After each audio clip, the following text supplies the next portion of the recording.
اس video میں ہم ایک اسپرنگ بلاک سسٹم جو کہ سادہ ہم آہنگ ارتعاش کر رہا ہے اس کی وقت کی مدت یا ٹائم پیریڈ معلوم کریں گے۔ ہمارے پاس یہاں ایک اسپرنگ اور بلاک کا سسٹم ہے جو کہ ایک ایسی سطح پر ہے جہاں فرکشن یا رگڑ نہیں ہے۔ اب ہم نے اس بلاک کو توازن کے مقام سے کچھ اے میٹر کی دوری تک کھینچ رکھا ہے اور اسے ہم جیسے ہی چھوڑیں گے یہ اس توازن کے مقام کے ارد گرد ارتعاش کرنے لگے گا۔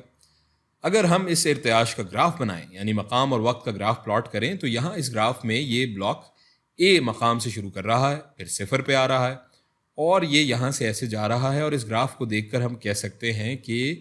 یہ کوسائن کا گراف ہے کیونکہ یہ سب سے اونچے مقام سے شروع ہو رہا ہے۔ اب اگر اس گراف کی مقام اور وقت کی مساوات ہم لکھیں تو وہ ہم جانتے ہیں برابر ہے x as a function of t is equals to a into cos of omega t، اور اومیگا کی ویلیو ہم نے پچھلی ویڈیو میں نکالی تھی جو کہ ہمارے پاس آئی تھی کیا، k بٹا m کا اسکوائر روٹ۔ تو اسے اس میں ڈال لیتے ہیں، x as a function of t برابر ہو جائے گا a into cos of k بٹا m انٹو t کا انڈر روٹ۔ اب یہ ایک اہم مساوات ہے، صرف اس مساوات کی مدد سے ہم اس بلاک اور اسپرنگ کے بارے میں بہت کچھ معلوم کر سکتے ہیں،